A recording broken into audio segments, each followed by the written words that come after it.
All right, hello everybody. My name is Jessica Raleigh. I am a personalized learning field manager in Denver Public Schools in Denver, Colorado, and we're here today to kind of just talk about blended and personalized learning, specifically thinking about blended learning today, and just kind of answering some questions. We got hooked up with Lisa via Twitter. She just happened upon some of our resources and had some questions, and so we have this great group of people here with us today who have some questions for us, and we're looking to kind of find out what they're doing in their work and then kind of give some background on our work. So I'm going to go through and have everyone introduce themselves. Lisa, if you want to start, and then we'll just kind of go down the list of panelists. Sure. Thanks, Jessica. My name is Lisa. I teach 4th grade in Brasilia at School of the Nations. I'm from Pennsylvania and California, and this is my 2nd year down here in Brazil. I'm a 4th year teacher. Great. Brad? Hi, my name is Brad McClain. I'm the elementary school principal at Lincoln School in Buenos Aires. We're K4 through grade 5, and then of course the school goes on to grade 12. I got interested in this. I saw the ASA website, Association of American Schools of South America, sent out a news link, but I actually saw Lisa's article in the latest ASA newsletter. It got me excited about the possibility. So I signed up, and then all of a sudden I became a panelist. I think I'm going to learn more than I can. I'm happy to continue what we're doing here at Lincoln. Excellent. Great. Valmir, you want to go next? Yeah, I can go next. I am right now the media and technology teacher at the American School of Brasilia in Brazil, and I am actually leaving at the end of the school year. I'm going to go to the School of the Nations. We're going to be working on optimizing the use of technology in the classroom there.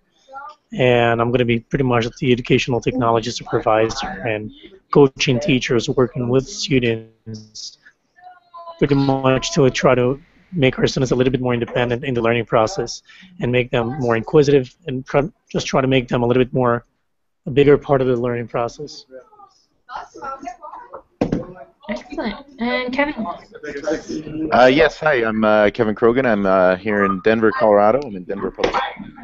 I'm a personalized learning field manager, so I work with schools that are looking to do more personalization in their classrooms. Specifically, I try to do instructional coaching and professional development to help teachers achieve that. Excellent. So, Lisa, if you want to kind of start with maybe some of the questions that you'd like to get answered first, Kevin and I can do our best to answer those for you. And then anyone else who wants to hop in to that discussion, please go ahead and do so. So is there anything in particular that you wanted to start with, Lisa? Well, I would love to hear about your work a little bit and how you guys got involved with being blended learning coaches, personalized learning coaches, and just hear a little bit about that process and your experience as teachers moving into coaches. I'm a little bit curious about how that came to be. Yeah, definitely. Kevin, do you want to take a first stab at that one? Sure. Here's the deal. I've been doing blended learning in my classroom for a while, and then my school saw the potential of actually making it kind of a school-wide program, and so we got involved with a grant that actually was being run through Denver Public Schools. And so when we applied and then eventually got accepted, I was already kind of in charge of helping roll out this program in my one school. And so after our year 1 implementation, and this is of course after all our year 0 planning and everything, we had some pretty decent successes. And so in the end, what happened is a position opened up with the same group that was offering the grant, so I got involved doing that. Now, to prep for this, there's a whole lot of other stuff, and so like if you're looking for those kinds of things, I actually spent a lot of time doing taking instructional coaching kind of classes and whatnot, and realized pretty quickly that coaching in a blended environment is actually kind of different than other instructional coaching stuff that I had experience with, because it seems to be people want a lot more consultation, a lot more co-planning than you would see versus like observation and things like that. I hope that helps start the conversation.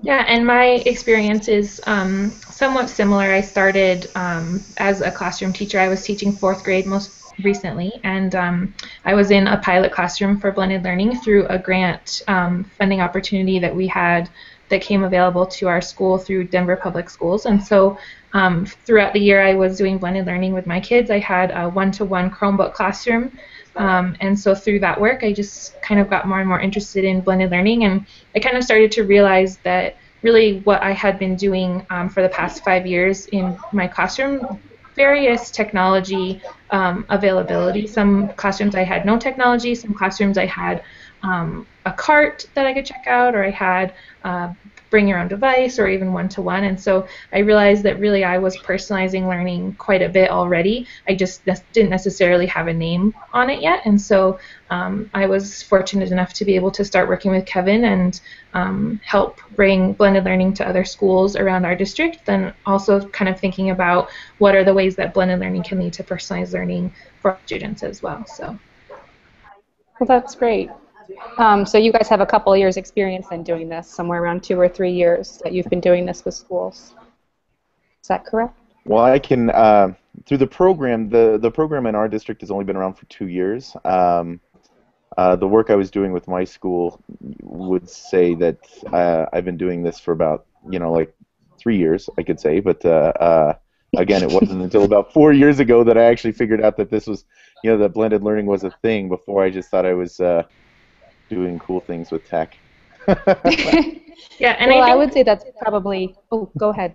No, it's okay. I think one of the things that is really exciting about this work, and something that I think probably Kevin and I both have noticed, is that there wasn't necessarily the label of blended learning or personalized learning on it for as long as people have been doing it, but there have been elements of blended and personalized learning going on for quite a while. And so something that's really exciting for me is to be able to talk to teachers and to find those areas where they actually already have elements of those things happening in their classrooms, because it doesn't have to be something completely new and different that's happening. It really can just be building on what's already there and taking really effective classroom practices. A lot of especially elementary teachers have really strong station rotation models already happening in their classrooms, for example, and that's a really important element in some people's blended classrooms as well. So there are a lot of things that you can take from good effective practices, and you can kind of just build on that. And then thinking about meaningful, intentional use of technology. I mean, people have been doing some really amazing things with technology and bringing those authentic experiences to their kids for a long time too. So it's not necessarily something new and completely different, but it's kind of just how do you piece it all together, and how do you then kind of package it, throughout your classroom and throughout your day with your kids. Okay, that's great. I think that kind of leads into the next question. A couple of things you said. First of all, I think most of the schools down here are in this stage that you guys were in about 2 years ago, where we're just starting up, we're just rolling out one-to-one or BYOD in the next year. In elementary, it does seem easier because station rotation, it doesn't really disturb the normal flow of the classroom. It's just integrating it in a pretty simple way. So I guess what I'm wondering, and I think a lot of people are wondering, is what kinds of models you have seen working in the schools that you work in, at the middle school level, at the high school level, and at the elementary school level as well. And by that I mean, like, if it's station rotation in elementary, what are you seeing in middle and high school that you are seeing success with? Kevin, do you want to kind of talk to the secondary perspective? Yeah, well, and I think Jess did a good job in pointing out that, there's some natural things that will happen, right? So like that idea of like station rotations in elementary was a great point. I would say in secondary, what I've seen more often, it's probably just because of limited exposure to like stations. I've seen a lot of secondary schools doing flex models, and so one of the things that I've mentioned this a number of times, is I really like trying to use like project-based learning, and then along with my blended approach, so you could do kind of like this self-paced kind of thing, where students are already working towards an end goal, and then while they're working in this self-paced environment where you provided resources and whatnot, you're able to then do these smaller pullouts, based on whatever your checkpoints are. So those are probably the most frequent. Recently, I saw an article, and I'm going to see if I can find this when I'm done talking here, from Mobile Technology,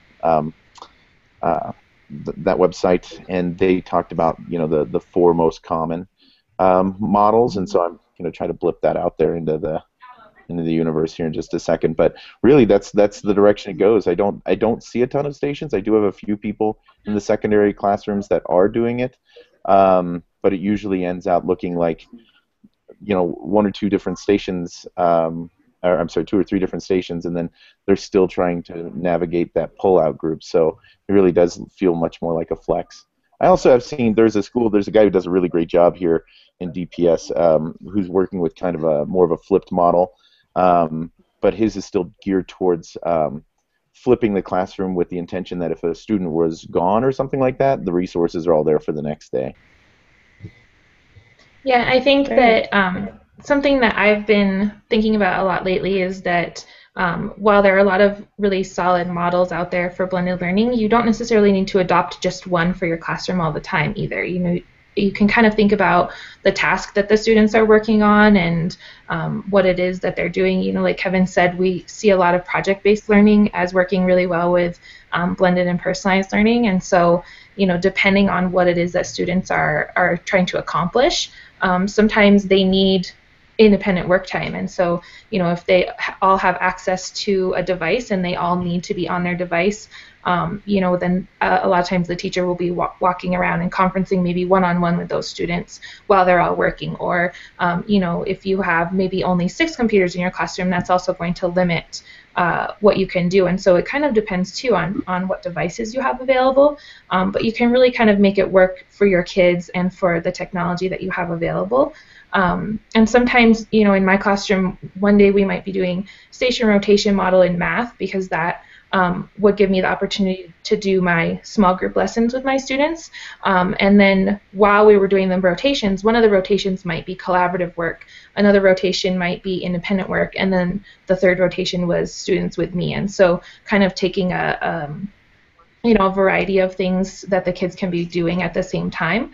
But then there are other times, like I said, that my kids just needed to work on something. And so they were all on their devices working on assignments that were right at their level, and I was pulling maybe 2 or 3 kids at a time, or I was going around and working with each student individually. So it really kind of depends on your kids, on the devices you have, and then also just kind of what the needs are to that task as well. Lisa, do you mind if I throw in a quick question here? Throw it in. So I don't know, Kevin or Jessica, before we move off of the station rotation model, for those of us that are kind of new to this, are there kind of strategies that are must-haves, boilerplate, that really this is something that you really want to develop when you're working towards that station rotation, or are there things that you want to avoid doing when you're setting up that kind of methodology in the classroom? That's a great question. I think really effective classroom management is really effective classroom management regardless of whether you have technology or not. And so I think if you have a really strong foundation and you take those first 6 weeks with the students and you really build in those rituals and routines, that seems to be the thing that helps our teachers the most in any classroom, especially when you add technology to it. So I think just having really clear processes for the rotations and having the students be able to see throughout those first few weeks of school, this is how we transition. Transitions are a big part of that rotational model and something that can be tricky for teachers to kind of figure out how to manage. So having clear processes for those transitions, having a way for the students to know how to help themselves without needing the teacher, because especially if the teacher is using those rotations as an opportunity to teach a small group, you don't want the students coming up to the teacher constantly while the teacher's trying to teach. And so a lot of teachers do kind of an ask 3 then me approach, and so having the students empowered to answer each other's questions. Kevin alluded to this a little bit earlier, that some teachers are starting to do a lot more now that there's technology available to their kids, of having all of the things that they're working on living in a place. So that could be their class website. Some people are using things like Edmodo or Schoology. And a lot of times I would just, because we had Google apps with our students, I would just create a Google Doc and I would share that with my kids. And so it would have our objectives for the day. It would have kind of their directions and step-by-step of work on this, and then once that's done, you're going to work on this, and this is what you need to know kind of along the way. I would even put resource links in there, if we were working on math. Sometimes I would put, here are some websites that will explain how to reduce fractions for you. And so the kids got stuck, they would have those places to go before they had to come to me. So there were a lot of opportunities to kind of build in that other teacher that would be living online, as well as that other teacher that is the students. And I think that's also a really important part of blended learning, is empowering the kids to find their own answers and to help each other to kind of be students as teachers and students as experts as much as possible too. So. Great, thanks. Yeah. Just as a side, Jess, I'm going to throw this out here because I need to find the other shared doc. I've been blipping things over into the chat room for everybody. So like I have a DIY. They're trying to do their own facilitation on like what is blended learning. It also has a number of pretty cool articles and stuff like that, including that one. It was from Educational Technology and Mobile Learning site, and it's called The 4 Important Models of Blended Learning Teachers Should Know About. And just one more thing, I agree with Jess, and really what I see is like no one is using just a model, right? It always seems to be an amalgam of more than one. And so just as an aside, thought I'd get that out there. So, and done. Yeah, this is what I Valmir? usually tell the teachers when I'm talking to the teachers about. Yes, when I'm talking to the teachers about how to use technology more effectively in a classroom, something that I usually tell them is that to be honest, is that it's just good teaching. At its very core, you now have a lot of other tools that actually help you guide their learning processes. But for example, differentiating and personalizing and adapting sometimes if you have to, and approaching the kid and actually teaching them the research skills they're supposed to have for them to problem solve. This is again good teaching. This is just good practices. But what I usually tell them is that now there's a whole different world of different tools that can be used in the classroom. And that will definitely foster, student inquisitiveness. It will foster student problem-solving skills. We will be fostering as much independent time as they can. But it doesn't mean, though, that you're not going to be supported by the teacher in the classroom. And sometimes, even I've heard that from teachers sometimes that we all have it. The technology is going to substitute the teacher in the classroom, and it definitely won't. Well, that's kind of where my next questions are leading into. I'm curious about the tools, and I think a lot of teachers have questions about the tools.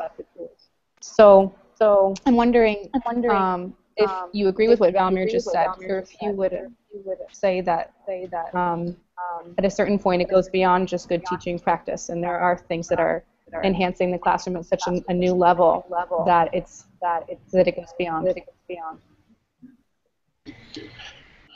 I can start on this, right? Like so.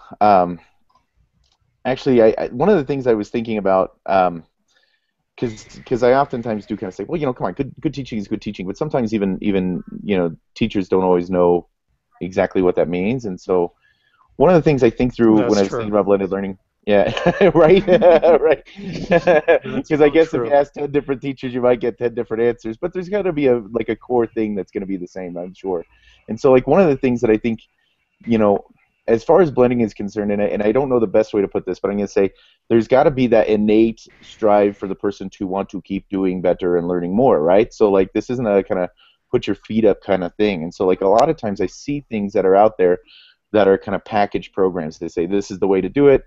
And so it does actually start to factor the teacher out of the equation, right? Teacher becomes person who is the taker of the data, printer of the sheet, hander backer to the kid, and those are all made up words, I think. And so anyway, so what I would say is it's very easy for a teacher to become obsolete in this if they allow the computer to become the babysitter. And I think that's really at the core of it, right? If you are a good teacher and you know that I can't simply put a kid on that computer and not know why my student is what they're doing or why they're doing or if it's appropriate for their level, then that's where blended learning ceases to have its power, right? The power of it comes from, I'm getting some content from technology, I'm getting, support from my teacher, but ultimately there's got to be that spot where someone is, like, there's the feedback piece that's got to be coming from the adult, but then there's also, like, there's that whole idea of the technology unlocks the capacity for me to give feedback faster. It unlocks the ability for me to then suddenly have a planned out what that pathway would look like with the student. And ideally, if I'm trying to personalize this, I've already had the conversation with the student to say, when you get to here, you're going to do this unless this happens. And if it's not there, I am the one who's able to actually start automating those kind of feedback loops using the tech. And so my power as the teacher actually is all of that offstage work and planning out, like, what are the pathways going to look like. That is where I think the root of it lies, right? Because I don't think anyone can just pick up a program and do this. And I do think that there's a lot of really good programs out there, but you really have to be invested in saying, I need to know why I'm doing this, and I also need to know where my kids are at, at any time. And I need to have a way to figure that out. So. Yeah, I think that's a great point, Kevin. And going back to also what Valmir was saying, I think, for me, blended learning was the first opportunity that I had to actually meet each of my students' needs. And I remember on more than one occasion being sort of criticized for, well, geez, Jessica, you can't teach every single one of the 30 kids all the time. And I remember thinking, well, why not? Like, that's my job, and that's what I want to be doing. So what do you mean I can't do that? And so having technology really allowed that to happen. Well, I guess one question that's raised here is what about when the technology is offering the feedback? So, for example, No Red Ink, I think, is a great example of a tool where the students have those heat maps. So they do grammar lessons, they do little grammar quizzes, and they see their scores immediately, and then they can go practice. So the feedback is being provided by an outside source. So I guess maybe wondering then, leading into this question of what are ideal tools? Is that an ideal tool? Is the computer giving feedback, or the program or the platform giving feedback actually something that you would find desirous in a product, or would you caution against that?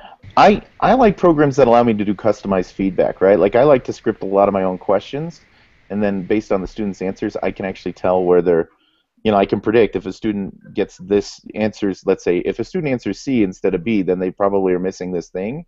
So then I can have customized banner messages that come back through and say, okay, you missed this, you need to go to this thing here.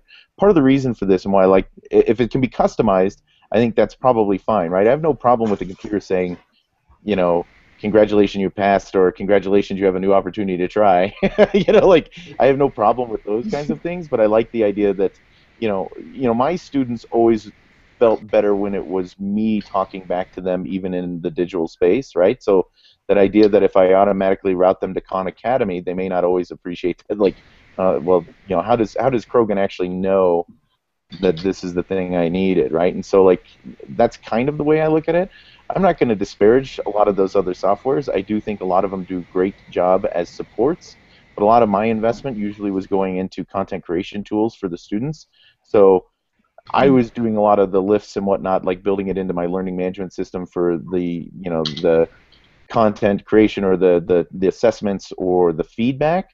But then I freed up the money that I would have been spending on those tools to actually buy into better screencasting software and stuff like that for students to actually create something to submit. Right?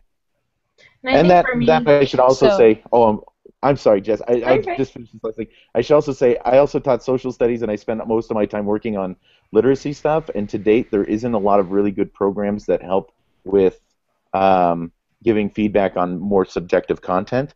And so those automated processes, those start to kind of go away.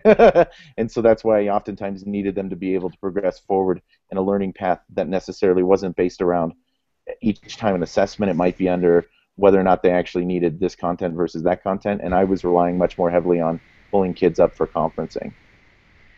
Yeah, and I used a lot of opportunities for math, especially, to kind of give feedback for the kids, because that's an area where, like, I used to have worksheets that the kids would do their practice on, and then I had to grade them. 3 days later, they were finally getting them back, and so where they could go and practice and see right away where they were getting where their mistakes were and what they could fix. That was really helpful. Don't you think all this really goes So back it seems to, like the adaptive, the automatic.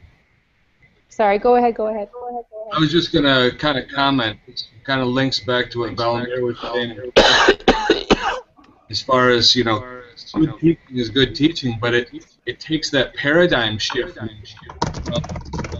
static teaching that was before to now really using technology to reconnect or connect the curriculum in a better, different, more advanced way. And it takes forward thinking to really think, where do we want to get this be? How can we use technology to get it there? And it really convolutes this. And you really got to think ahead, multi-dimensional to get there.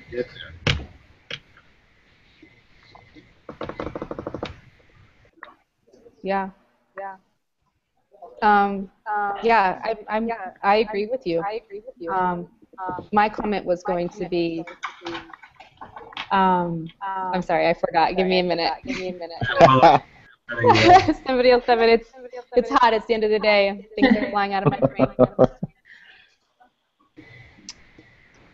Well, I have a ton of more questions. I guess the next things we could move into. Somebody had a question on the Q&A asking about. Let's see. It was Karen at Graded asking. Just how do we find more of these tools then? These tools that do empower great teaching, that aren't, I remember what I was going to say. It sounds like the things that give automatic feedback that are great are math related or something that is non-subjective, something super easy to assess by a computer. So at this point, we can put those tools to the side and say the rest still needs to be just great teaching. So what kind of tools empower great in the middle and high school level? Actually, if I can add one thing, and I'm going to actually have to ask you, I didn't hear your question, actually. Can you say that one again, Lisa? Sure. I'm asking about tools for middle and high school levels. So I'm asking Karen's question. She's asking peer-reviewed resources for blended learning for an international school context. So I guess I'm kind of trailing off of this question of great tools that empower lessons, empower great teaching, but asking specifically for middle and high school. Moving beyond Schoology, what kinds of tools have you guys used that you find successful? Jess, you want to start on that one? Or? Yeah, so it seems like a lot of schools are really first starting to think about what is their purpose and their need. So kind of just identifying what is it that they would use those tools for. I've found that it seems like secondary definitely is an LMS like Schoology or Edmodo or something like that more often than elementary, just by nature of the kind of work that they're doing and the needs of the students. But I know for me, I found Google Apps was really effective, just because that was something that all of my kids had access to at home. Both had devices at home as well as they had access to that at school, and it was, for me, it was important that they were authentic tools, something that would be used in the real world, so to speak, because I want to make sure that my even though they're fourth graders, I want to make sure that when they go out into the world, that the tools that I've taught them to use are tools that are going to work for them and be meaningful for them. And Google Apps can really be adjusted to any purpose. You can use it for so many things. So that was why we chose to use Google Apps at my school. But some people really like to have that environment where it's already kind of set up and it has a lot of things already available for teachers, to put assignments and questions and things like that in there. I would add, and thanks, Jess, for bringing up LMSs. Actually, I think especially if I'm going to go with a school-wide program, I think it really is great, especially in secondary, if you can be doing learning management systems on a one unified platform, because I think that actually helps. It helps with uniformity for students, right? So for their ease of navigating and seeing where stuff is, it's best if they don't have to go to 100 different locations if they're enrolled in one school. But I also would say that. And also learning management systems allow you to you can still link to other softwares that are out there if you really wanted to, like, say, well, today we're just going to use this one thing, but it's still linked and it still exists. I think that also does a great job of getting schools to kind of build a culture around that technology piece, because if everyone's kind of adding things, it kind of forces the conversation around, like, well, how did you set yours up? And, oh, how did you do those, like, gatekeeper lessons and things like that? So I do agree 100% with the learning management systems. I would also say that we have been regularly tasked with trying to find, through our program, what's a good software for this or what's a good software for that. And what we found out pretty quickly in all of our meetings with, like, the educational technologies guys and Department of Tech Services guys is sometimes things work really well with school filters and whatnot, but sometimes they don't. And then in addition to that, the speed in which people are starting to design programs, especially around Common Core and whatnot, like to say, oh, wait, but I've got a program that'll do it. It's made it very hard for us to keep up, on, like, what are the programs that are out there, and then also to be able to kind of really test them and see which one's the best. So it's really hard to actually find just, like, individual good softwares. What I would tell you, if you're looking for them, the best places I've gone is I look at my Twitter, I look at my G+, I join in those communities, especially G+ communities. I found out about the, the assistive technology Chrome site, where these guys actually go in and they've been trying to figure out, like, what are the best assistive technology Chrome extensions. But in addition to that, I regularly am searching in places like Graphite, which is part of Common Sense Media, and then also I check in EdSurge. Anytime a new product comes out and someone asks me about it, the first place I look is EdSurge. Someone is doing the work to actually already do these things, like to kind of give me reviews and give me, like, basic ideas of what they do. So I usually start there to help me actually start weaning out, winnowing away the big lists of things that are coming to me. Yeah, and I also tend to kind of whittle away the ones that are really expensive, just personally. Like, we don't have a ton of money for purchasing things, and my personal preference is to put more devices into my hands rather than really fancy software. That's not to say that I don't think there is not some software that is a little bit pricey that's really valuable, and if you have the money for that, I think that's awesome. I just know that a lot of schools don't have that luxury, so I think that you can still do really incredible things with free software or software that has a very minimal cost. And to Kevin's point earlier, that can do creation. I think is really important adoption, because if you have kids trained to use a few really valuable creation apps, you can do so much with that, and really are already moving up there and getting into kind of that modification and redefinition of a task because they're creating that content themselves. So that's called, like, a content agnostic tool, is that correct? Yeah, called that, or a lot of times content creation software. So even something like Google Apps, or you might have something like an app on your iPad, like a haiku deck, or something like that, where the kids is creating things. And then it's also not, to your point, Lisa, it's not specific to a content area. Like, kids could use that in math and social studies and literacy, and they already know that tool, and they're not learning a lot of different tools for every subject. Yeah, and to Jess's point, or to your question also, Lisa, I would say yes, that's kind of more content agnostic, and especially when you think about, like, what we're trying to do is, like, if we're looking at personalization. So I'm going to go off on a little tangent here, but it'll make sense in a second. When I look at blended learning, I think blended learning is all about, like, the inputs, right? Like, this is how I'm receiving information. It's not always about demonstration. And so when I'm thinking about, like, personalization, I think when teachers are trying to make those moves to more personalize how students are demonstrating proficiency, that's where those content creation apps come into place. And so I'm seeing it as, like, I'm seeing those things as the outputs, right? And so there are apps out there, and I really like the screencasting software, and there's free ones like Educreations, but there's also ones that cost a little money and have more features like Explain Everything, and I can use those in any content area. In addition to that, like, if you're really creative, especially like Jess was talking about SAMR, like, a person can really redefine a lot of stuff. There's a great thing out there that I used to suggest to Lang Arts teachers called Inkle Writer for choose your own adventure story writing.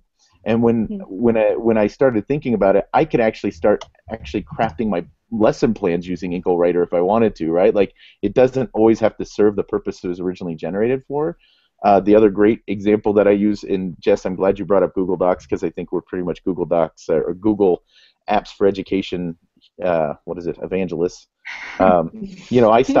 I've essentially stopped building websites, and I may basically take a Google Doc, and I've redefined it. It is my now website, and so whenever I'm going to do a facilitation or anything, I build those things out, and I mean, that's totally free, right? Like, I build out a site, and then there's places for people to comment or add conversation and stuff.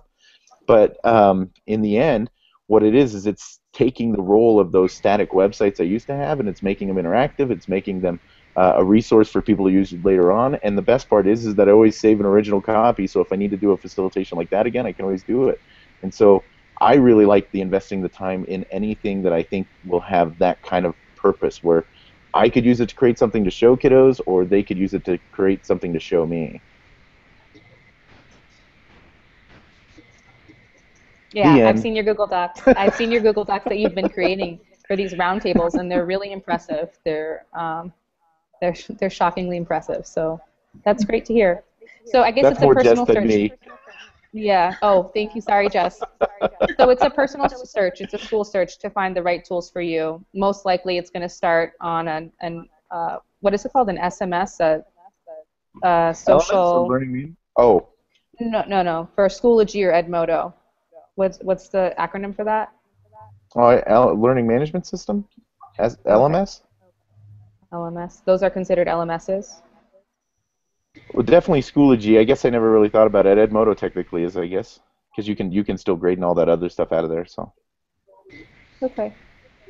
Okay, well, Brad or Valmir, do you have any questions about tools specifically? Because the last set of questions I wanted to ask were about trainings for teachers at different levels. So before that, do you have any tool questions? Well, not really. I think that related to tools specifically, I just went to a Google Summit, for example, when we actually explored a bit more the use of Google Apps for education in the classroom. Mm-hmm. I already use all of them in all of my classes. I coach the teachers where I currently teach. I coach them on how to use Google Apps for education even better. There is still a lot of room for a lot of new apps that are still coming.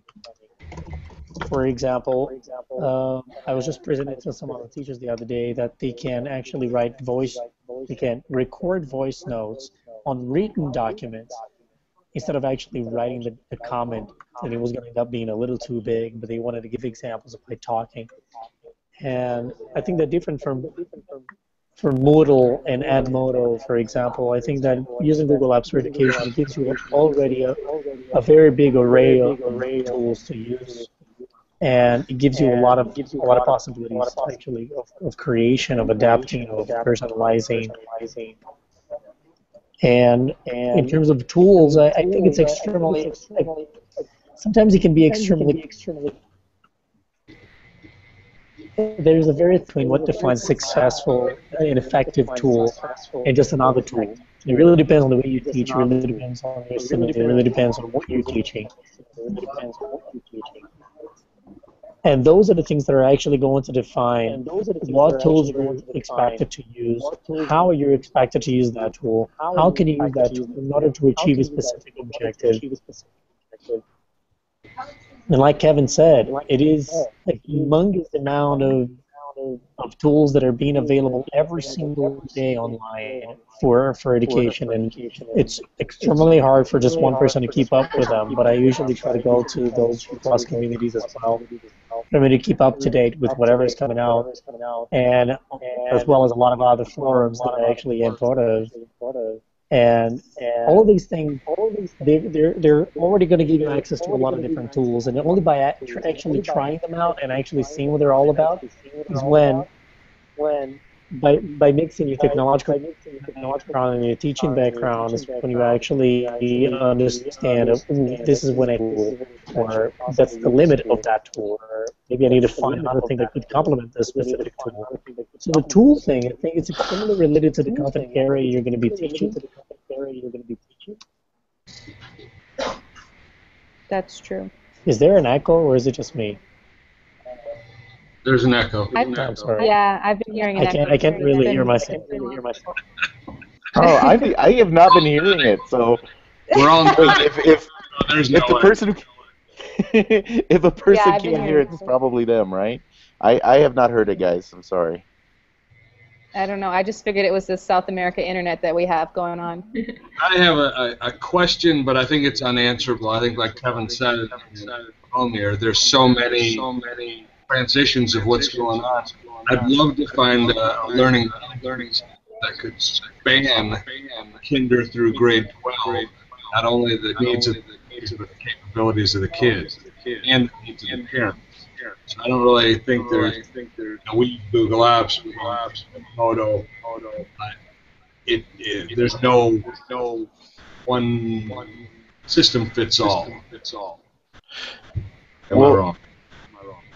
Well, No, you're I'm really totally excited to I'm really excited to see what's going to happen with Google Classroom that's coming out later on this year, right? I want to see what that ends up doing because those guys, they're trying to solve for problems that other people are already trying to solve for them, So I imagine that they have a number of different considerations they can put into play if they're trying to design that program. So I don't know, if you haven't signed up for it, sign up to see if you can get it. I need to meet someone who gets that access, but doing it I right also now. would say, yeah, Can Google you Classroom. send that So, link? I will The see if I sign-up can link? find it here in a second. Valmir, did you find it? I did find it. I'm gonna Would I'm you gonna mind put the putting that in link the right chat? there. Perfect. And so the other thing I would say, and this is just as an aside, Jessica and I do a lot of work with like design process thinking and stuff along those lines. I think it would be really interesting to really engage, like do some pre-empathy work if you are thinking about doing, like going with the K-12 like LMS and see what it is that people actually really think it needs to be able to do, and then see what what might be able to come up through like a like a design process. See if somebody can at least craft what it is we want, and then and maybe I'm putting this a pin for us later, huh, Jess? What it is we want, and then see if there's someone out there who's already building it. I'm not going to dismiss that there is. I'm not going to say that there isn't something because even to Valmir's point, in the last probably hour we've had like 200 new pieces of educational software came out into the world, and I'm really curious to see what people are actually going to build. It's true. Well, I just signed up for Google Classroom, so when I get it, I'll share with you guys. Same. I Okay, signed well, up too. I'm going Thanks. to sign up 3. Can you guys talk a little bit then about the trainings that you do at each, area? So an elementary training, a middle school training, a high school training. How do you coach teachers to find the right tools for them, and how do you run that type of PD? Is it all challenge based? Do you just kind of throw them into the tools, or what exactly are you doing to familiarize them with what's out there and kind of tailor those options for them? How do you teach it to them?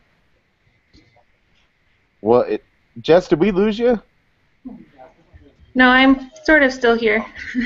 Okay, yeah, it looked like you popped in and out. So, do you want to start on that one, or do you want me to get? You go for it. Okay. So, here I'll start this with a story. We actually recently just tried to. We recently, it was April 7th. We sat down and said, what, we need to come up with a basic PD that's just universal, right? And we kind of put it together. We brought it, rolled it out with an elementary group. They said they'd, be willing to be our test subjects to see how the PD went, and it went, great, right? But then the next time we wanted to try it, the next school said, we really would like it to have more of this and a little less of that and whatever. So I'm really interested right now in this idea of whatever the PDs are that we're trying to put on with schools, developing more of a do-it-yourself template like the one I kind of threw into the chat and I'm going to throw into the document later, where here are some really great resources, here's a way that I suggest a person go through it, but if you don't want to do it this way, do it a different way. Because I really like, the theory behind blending is that things should be able to happen synchronously, asynchronously, and all of this other stuff, so I should be able to actually create some PDs that don't have to be face-to-face, but when our schools are asking for, well, we'd really like a person to be in on it, we try to provide those supports as well. Because, when it gets down to it, teachers are all at varying levels, from novice to doyen with this stuff, and so the idea is like, how do I actually take care of a group like that, and then and still make sure that I'm meeting everybody where their needs are. So it actually takes a lot of builds. Like, all of our PDs take a lot of time to actually put together and try to make sure we've leveled it for enough variety of people. But usually, it's not uncommon for us to start with like a pre-survey. What is it you want to know? We have the post-survey to tell us, did we do it right? But then in the middle, we're like, when we're doing the analysis of the pre-survey, we're going back through and saying, all right, well, I guess we need something for this and something for this. So Jess, do you want to add anything to that? No, I think that you hit on a lot of really good points, Kevin. I think the most important thing is just kind of thinking about how do you make sure that it's meeting the needs of the teachers. And so I think something that's been really exciting for us is being able to consult on PD planning and helping schools be able to do that as well.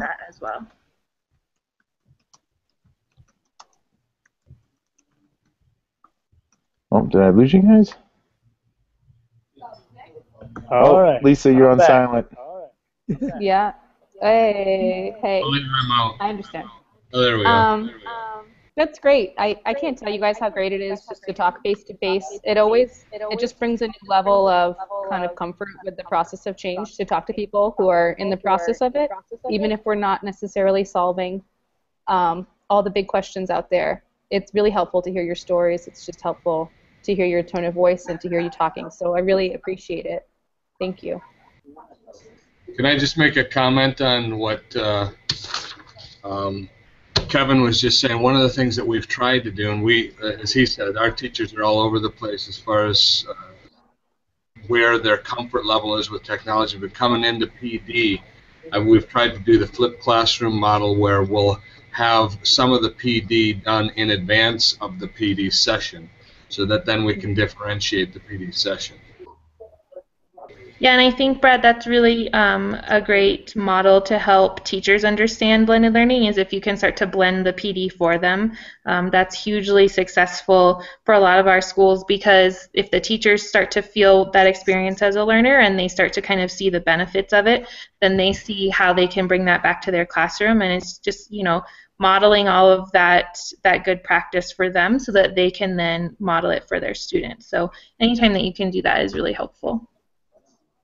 Jessica, in terms of the community acceptance, how did students react to the changes in the classroom, and how did parents react to the same changes? I think that overall the community has been really accepting, and they're very positive about the bringing blended learning and personalized learning to their students. I think they've seen a lot of benefits. One of the things that we see most often is just a lot of questions. So, parents are just wondering, what will this look like for my student? What will my student's experience be throughout the day? One of the biggest concerns, of course, is my kid going to be sitting in front of technology all day?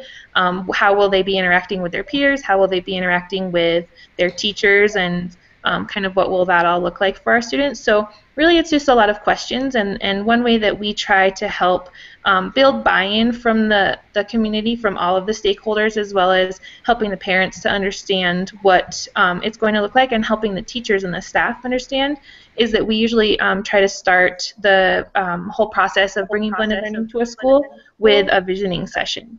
And so we have them think about what are they going to need their students to know, where are they at now, where do they want to be in 3 years, kind of what is their dream state. And oh, we lost him, but I'm going to keep answering his question for him so he can watch it later.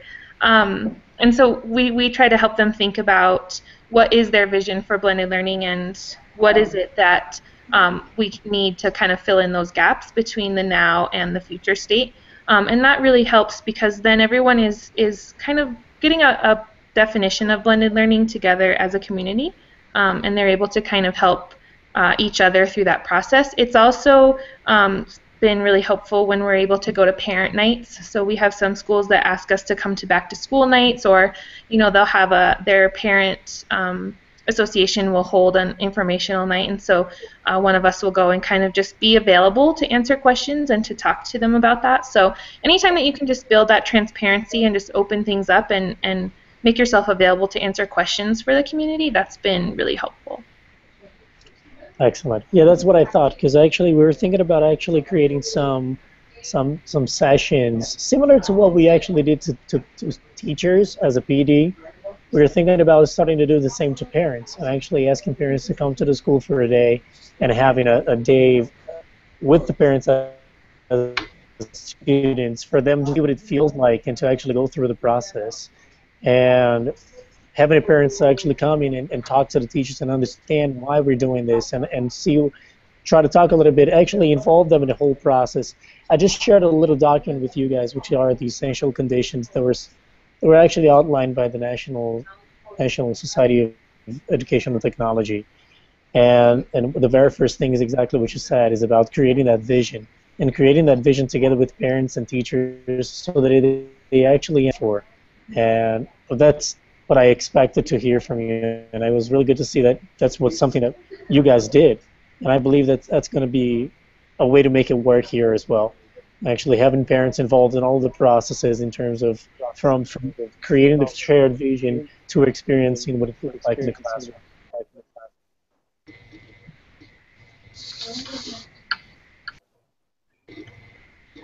So I think we have just a couple more minutes. Are there any questions that you guys still wanted to get answered, or any other topics that you wanted to talk about before we get going? I'm good. Well, I could always ask a million questions, but I think I'm good for today. All right. Well, thank you guys so much. It was really wonderful talking with you guys, and I hope that the next time it'll be us asking you questions about all of the wonderful things that you're doing in your schools. Please continue to reach out to us. We'll make sure that all of the links that are in the chat get posted into the event page as well, so that everyone can take a look at those and take advantage of them.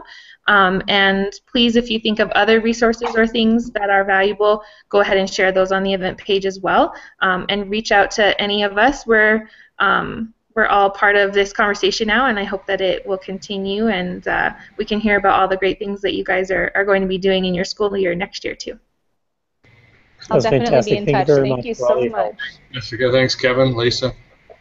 Thanks, Mr. McClain. Bye, Valmir. Bye, Kevin. Bye-bye, guys. Thank you. It was nice to meet y'all. Bye, Val. Nice to meet you. Let's keep in touch.